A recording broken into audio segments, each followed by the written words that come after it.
Pourquoi le marché de la crypto-monnaie est-il encore dans le rouge aujourd'hui? Eh bien, c'est à cause du gouvernement américain. Et oui, mais bon, nous avons tout simplement une grosse anticipation d'une vente de Bitcoin qui va avoir lieu. Et beaucoup de personnes anticipent justement cela. Pourquoi? Parce qu'on vous parle quand même de 69 370 BTC. Remise en contexte, le gouvernement américain a obtenu l'autorisation de vendre 69 370 Bitcoins saisis sur Silk Road, une ancienne marketplace du Darknet. Pour celles et ceux qui ne connaissent pas, c'était tout simplement l'eBay pour tout ce qui était produit illégal sur le Darknet. Il y a eu beaucoup de reportages par rapport à cela, qui a d'ailleurs donné, soit dit au passant, la réputation autour du Bitcoin, justement, et de cet argent utilisé sur le Darknet. Attention, il n'y a pas que Silk Road, mais il a fortement démocratisé justement cette mauvaise publicité. Nous avons donc la valeur des 69 370 BTC qui équivaut quand même à 6,5 milliards de dollars. Donc autant vous dire que oui, d'une manière ou d'une autre, on va le sentir passer. Cette décision, validée par un juge fédéral le 30 décembre 2024, met fin à des années de litige et vise à maximiser les risques liés à la volatilité du prix du Bitcoin. Supervisée par l'US Marshall Service, cette vente représente l'une des plus grandes liquidations de crypto.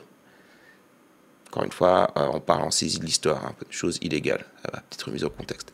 L'annonce a immédiatement impacté le marché de la crypto-monnaie, faisant baisser le Bitcoin de 93 000 $ à 94 000, enfin 94 000, du coup 93 000, et pour l'avoir à un prix de, au moment où je vous parle, de 94 000. La vente n'a pas eu lieu. Donc attendez-vous les gars à peut-être de la nuit, peut-être dans une semaine, on ne sait pas quand, mais le gouvernement américain, je suis pratiquement sûr avant l'investiture de Trump pour justement bien lui casser les noix, pour rester poli, va vendre. Donc avant le 20 janvier, il va y avoir la vente des BTC. Attendez-vous à une grosse correction du coup sur le marché ou pas, hein. Encore une fois, on ne sait jamais. Mt. Gox a fait ses remboursements et on ne l'a pas vraiment senti passer. Pourquoi? Encore une fois, ils ont fait ça de manière intelligente. Ici, je ne suis pas vraiment sûr que le gouvernement actuel va faire ça de manière intelligente. Non. Donc, wait and see. Donc, attendez-vous. Mais bon, à voir encore une fois, une petite correction, une grosse correction même sur le marché de la crypto-monnaie avec des prix relativement attractifs. Donc, si vous avez des dollars, des euros, bref, n'importe quoi, qui vous permettent tout simplement d'investir dans la mesure du possible, attention, gardez-les bien au chaud les gars, et regardez déjà les petites crypto-monnaies que vous voulez acheter. Concernant le marché de la crypto-monnaie aujourd'hui, il est dans le rouge, 1% sur les dernières 24 heures. Ça remonte tout doucement, je vous l'accorde pleinement, mais c'est pas encore une fois folichon. Nous avons le Bitcoin qui est à un prix donc de 94 117 $, perte sur les dernières 24 heures de 1%. Le TH, lui, 3311 $. La perte sur les dernières 24 heures est de 86%. Nous allons directement passer sur le Dogecoin. Actuellement, je dis bien actuellement, parce que comme le marché, vous pouvez le constater, repasse tout doucement dans le vert, c'est pas exclu que le Dogecoin aussi reprenne de la force. Actuellement, 3,51% dans le rouge. Le prix du Dogecoin est de 33 centimes. Le Shiba Inu, plus-value de 0,71%. Et notre bon et brave XRP, plus-value de 1%. Le prix du XRP est de 2,32 $. Commençons directement les actualités du coup avec Ripple et le petit XRP. Suite à la victoire de Donald Trump, mais bon, on en reviendra souvent à ce genre de trucs parce que ce sont des datas qui sont à prendre en compte. Donc peut-être que vous savez, mais il y en a d'autres qui débarquent sur la chaîne et eux ne le savent pas. Et donc du coup, sorry s'il y a toujours un petit mise en contexte. Suite à la victoire de Donald Trump à l'élection présidentielle de novembre 2024 et à l'anticipation de la démission de Gary Gensler, président de la SEC, connu pour ses positions agressives envers les crypto-monnaies, les spéculations sur les valorisations potentielles de Ripple a pris une introduction en bourse. Donc, comme on dit dans le jargon, on utilise le terme de IPO, si tu préfères, se sont donc intensifiées. Le PDG de Ripple, Brad Garlinghouse, personne que vous voyez donc en train de parler en mode muet sur le poste, a indiqué que la société pourrait reconsidérer une IPO en perspective précédemment écartée en raison des pressions réglementaires. Des commentateurs de la communauté XRP comme l'avocat américain John Deaton, fortement connu dans l'écosystème XRP, ont discuté de ces perspectives.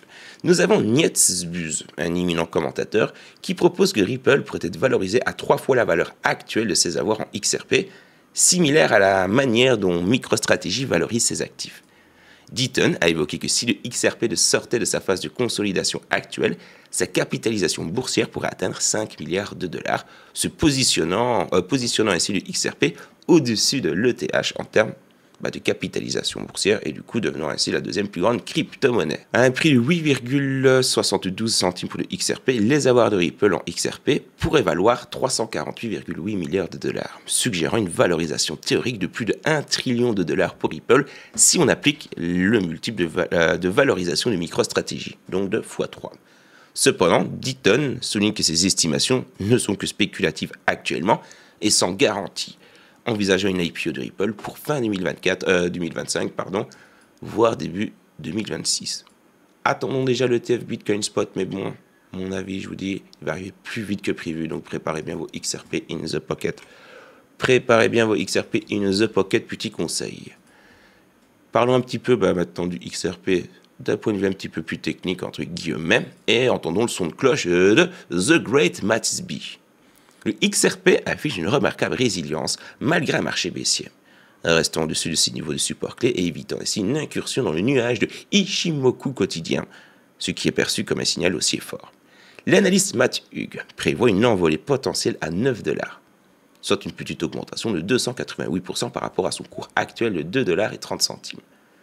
De son côté, l'analyste vétéran Peter Brandt anticipe une capitalisation boursière de 500 milliards de dollars.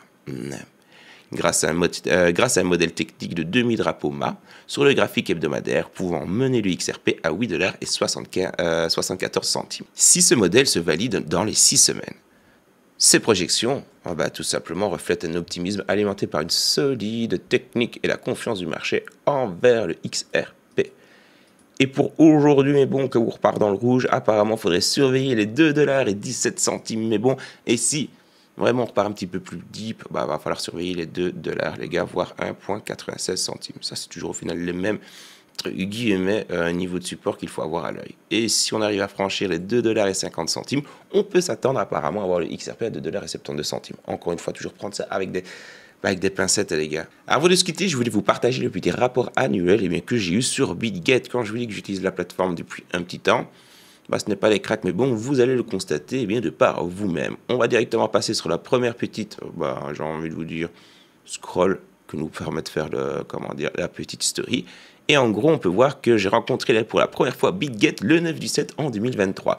Concrètement, ça fait plus de 551 jours que je suis sur la plateforme. Mais bon.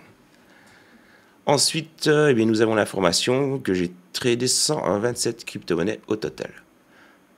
Ensuite, nous avons la petite information qui nous dit que le trading de volume que j'ai effectué sur mon compte est de 249 000 $, à savoir que j'ai commencé en décembre, les gars. Et justement, je vous prépare des petits contenus un petit peu plus axés là-dessus, parce que je vois que c'est quand même quelque chose qui est fortement demandé, mais bon.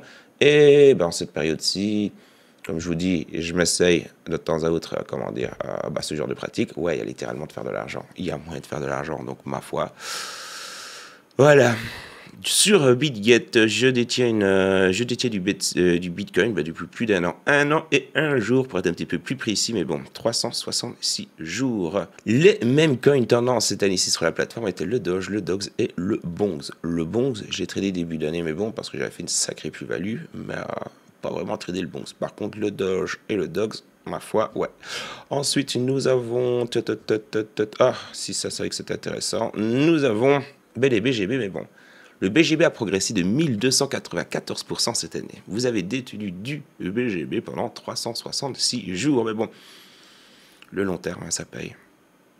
Le long terme, ça paye. Ensuite, nous avons des petits trucs, mais le reste, c'était aux FTR. Bref, je voulais vous le partager. Je trouvais ça vraiment cool. Mais bon, si vous n'êtes pas sur BitGet, allez peut-être faire un tour. Deuxième plateforme crypto au moment où je vous parle. Et première ne dépassera pas Binance parce qu'on reste réaliste. Mais c'est pas exclu qu'elle creuse l'écart justement avec la concurrence. Encore une fois, testez par vous-même et vous me direz quoi.